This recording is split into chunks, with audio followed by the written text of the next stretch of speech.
Good morning everyone. I welcome you all to my YouTube channel Current Ka Affairs. Here I discuss few articles from Press Information Bureau, which is one of the most authentic and reliable source of information about government policies, government scheme and their major projects. मैं इस video में PIB के news को बहुत ही clear and concise manner में present करूँगी। आपको ये वीडियो अच्छा लगे तो ज़रूर सब्सक्राइब करें। आज के वीडियो को शुरू करते हैं with the importance of the day. आज है 13 अप्रैल और आज के दिन we are observing 104th anniversary of Jallianwala Bagh massacre, which is one of the most tragic and unfortunate event of our entire Indian history. इस चीज़ को मैसेकर ऑफ अमृतसर भी कहा जाता है। आज के दिन कुछ peaceful protesters and innocent people who were gathered around Jallianwala Bagh, they were mercilessly killed by British soldiers. This day goes down as the blackest day in the history of India. इसको थोड़ा हम डिटेल में समझते हैं। Jallianwala Bagh massacre it took place on April 13th 1919 and ये याद रखना है that it is not an isolated event और there is not one factor that led to this massacre, there were multiple factors, multiple events that preceded it. जैसे कि Rowlatt act in place. तो क्या था, जब वर्ल्ड वॉर 1 1919 में ख़त्म हुआ था and we sided with allied power जिसमें ब्रिटिश थी, इन अ होप दैट इनका जो वॉर ख़त्म हो जाएगा then they will recognise our demand of self rule, पर ऐसा कुछ भी नहीं हुआ था। एंड बिकॉज ऑफ दैट जो नेशनल लीडर्स थे वो काफ़ी डिसअपॉइंट हुए और वो जो प्री वॉर नेशनलिस्ट फीलिंग जो थी वो फिर से रिवाइव हो गई and they started protesting, large scale unrest होने लग गया था। एट दैट टाइम इसी को कर्ब करने के लिए गवर्नमेंट ब्रॉट रॉलेट एक्ट, जिसमें क्या है आप किसी को भी अरेस्ट कर सकते हो विदाउट एनी वारंट, मतलब उसको मौका ही नहीं दिया जाएगा अपना एक्ट को क्लैरिफाई करने के लिए। And it was a direct attack on persons liberty, इसलिए इसको ब्लैक एक्ट भी कहा गया था। एंड सारे nationalist leader were against it and so was Gandhi ji. And then उन्होंने रॉलेट सत्याग्रह लॉन्च करने का कहा। उसी दौरान ये जो सत्यपाल एंड सैफुद्दीन किचलू दे काफ़ी प्रोटेस्ट किया और इनको क्रिटिसाइज़ किया and because of which they were arrested and deported. और इसी के प्रोटेस्ट में people gathered in Jallianwala Bagh, ठीक है, एक पीसफुल डेमोन्स्ट्रेट कर रहे थे गवर्नमेंट के खिलाफ। और ये सारी गैदरिंग को देख के लेफ्टिनेंट गवर्नर ऑफ पंजाब ने कर्फ्यू लगा दिया और जिसके बारे में लोगों को पता भी नहीं चलता because it was a very repulsive act. Now please understand this that there are two people जिनके बीच में कन्फ्यूजन होता है। One is Michael Dyer and the other one is Reginald Dyer, ठीक है। ये थे लेफ्टिनेंट जनरल ऑफ पंजाब जिनको बाद में उधम सिंह असैसिनेट करेंगे, ठीक है। And the next other one is Reginald Dyer, जिन्हें थे commanding officer of 50 Gurkha and Baluchi riflemen और इनको ही ऑर्डर किया गया था to fire upon those unarmed crowd of 15,000 Indians gathered at Jallianwala Bagh, ठीक है। वैसे तो ऑफिशियल फिगर जो ब्रिटिश ने रिलीज़ की थी, they claimed that only 350 people were killed, but as per Congress party they have claimed that numbers were as high as 1,000. See, it doesn't matter how many people were killed. Number is not important here. The important thing is how little regard they had for human lives. This event was the turning point in the history of India's struggle for independence. It exposed the brutality of the government or their willingness to use extreme measures to suppress political dissent and complete disregard for basic human rights of Indian people. Also, it was the end of British sense of justice. Moderates did believe in it, but now it was the end of it. Rabindranath Tagore, he renounced his knighthood which was conferred of him. Gandhi ji ने भी अपना कैसरे हिंद को return किया which was given to him by British, उनके जो boers for the contribution थे उसके लिए। It was also the beginning of mass movement like non-cooperation movement. Also इस इवेंट के बाद एक हंटर कमीशन आई थी जिसे डिसऑर्डर इंक्वायरी कमेटी भी कहा जाता था to enquire about this massacre. Although this committee did condemn the act of Dyer, but कोई भी पेनल्टी या डिसिप्लिनरी एक्शन उनके खिलाफ नहीं ली गई थी। Next news is related to 1 week 1 lab campaign. ये न्यूज़ में क्यों है? सो ये इंडियन इंस्टीट्यूट ऑफ पेट्रोलियम, जो कि एक प्रीमियर रिसर्च लेबोरेटरी है CSIR की, that is council of scientific and industrial research, इन्होंने लॉन्च किया है 1 वीक 1 लैब कैंपेन। इसका फॉर्मल अनाउंसमेंट तो 6 जनवरी को हो चुका था बाय जितेंद्र सिंह, जो कि union minister of science and technology हैं। ये जो कैंपेन है it offers an opportunity to each 37 lab of CSIR, ठीक है। तो ये जो CSIR है उसके 37 लैब्स है which conduct some research and development in different field, तो उनको एक अपॉर्चुनिटी प्रोवाइड कर रहे हैं तो showcase their work.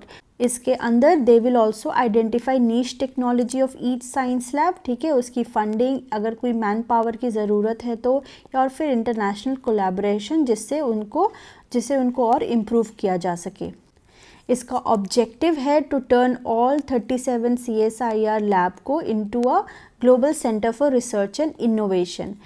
Then it will also focus on academia and skill development of people who are working here. Also it will support more and more startups and entrepreneurship, and then it will also help in dissemination of science and technology. CSIR की बात करें तो इसका full form है council of scientific and industrial research. ये एक leading research and development organisation है India की, and it covers wide spectrum of science and technologies जैसे कि oceanography, geophysics, genomics, biotechnology and nano technology and several others, ठीक है। It encourages innovation, okay, then it boosts entrepreneurship, commercialization, thus ensuring development of new economic sector. Also it is pioneer of Indian intellectual property movement. It strengthened its patent portfolio to carve out global niche for the economy. और इन्होंने 2021-2022 के year में around 229 Indian patent file की है और 202 foreign patent. अगर इनके कुछ इनोवेटिव आइडियाज़ की बात करें तो it developed it's first ever biofuel powered flight, ठीक है, जिसका नाम था Q400, जो कि देहरादून टू दिल्ली का सफ़र तय किया था। ऑल्सो इन फ्यूल में ऐसा नहीं है कि पूरा बायोफ्यूल ही होता है, ठीक है, इसमें कुछ परसेंटेज तो ATF का ही होता है, एविएशन टर्बाइन फ्यूल, और कुछ परसेंट बायोफ्यूल डाल सकते हैं, ठीक है। देन नेक्स्ट भारतीय निर्देशक द्रव्य, तो ये क्या है, तो it is like a certification to a product, ठीक है, तो वो BND का एक सर्टिफिकेशन देते हैं that recognises quality of that product. Then they indigenously developed dental implants, high resolution aquifer mapping, ठीक है, then hydrogen fuel cell bus, road construction with steel slag and trainer aircraft जैसे कि Hansa NG. So these are some of the innovative ideas that they have come up with, and further with development of 37 lab they will be able to bring much more innovation. Next news is related to India France business summit. So इसके बारे में हमने पिछले video में भी बात की थी। जो इनका बिजनेस समिट है it is being held at Paris, and this year they are celebrating 25th year of strategic partnership of both these countries, ठीक है। And this summit is co chaired by these two individual. ये हैं पीयूष गोयल जो कि minister of commerce and industry हैं India के, और ये हैं ओलिवर बेच्ड जो कि minister delegate of foreign trade हैं फ्रांस के। And both the nation, India and France, they have committed to collaborate engagement in areas like innovation, financial inclusion, ESG in business. ये ESG क्या होता है? Environment, Science and Governance in business, ठीक है, and deepening global engagement towards Africa. And these are the themes along which they have discussed their agenda. First is building of green future. So दोनों ही nation ने दिया है काफ़ी ज़्यादा importance to climate goals. And इनका मानना है that if we commit to green future there will be enormous market opportunity in it, ठीक है, but this requires major investment and technological breakthrough. They have also discussed about critical and emerging technologies like advanced computing, engine technology, renewable energy, semiconductors, microelectronics, ठीक है, and they have highlighted that they will advance their cooperation in this arena. Then defense cooperation, इसमें they have recognized that this geopolitics is evolving and there is a growing challenge in Indo-Pacific region. An important thing is they have also recognized this arms race in space. And lastly, France and India springboard to Europe and Indo-Pacific. So for India it is helpful because France is one of the most attractive investment destination in the entire European Union countries. And for France, India is important because of its closeness to Indo-Pacific. So दोनों country ने discuss किया है that what are the opportunities there, what are the areas where we can collaborate and can be best used for each other. Next news is related to solar energy corporation of India. इसको mini Ratna का status मिला है अभी. ये incorporate किया गया था 2011 में and it is the primary implementing agency of ministry of new and renewable energy. ठीक है, MNRI का ये इम्प्लीमेंटिंग एजेंसी है जो कि इन रिन्यूएबल एनर्जी से रिलेटेड स्कीम्स एंड प्रोजेक्ट्स को इम्प्लीमेंट करते हैं. Till date, SECI has awarded renewable energy projects capacity of 56 gigawatt और इनको हाई क्रेडिट रेटिंग मिली है ऑफ AAA बाय ICRA जो कि एक क्रेडिट रेटिंग एजेंसी है और इसकी जो MD हैं अभी वो हैं सुमन शर्मा. ये जो कॉरपोरेशन है it has played a central role in rapid increase in renewable energy generation capacity in the country. अगर हमारा NDC देखें that is nationally determined contribution, उसमें हमारा था कि 40% जो टोटल इलेक्ट्रिसिटी जनरेट होती है वो रिन्यूएबल एनर्जी से हो, which we have achieved successfully and now we have made it like 50% अब हम करेंगे. सो इन सब में SECI will be very much helpful. Then it will be helpful in carbon emission reduction strategies, sustainable energy transition. ठीक है, so these are some other commitments that we have and this will be achieved through this corporation.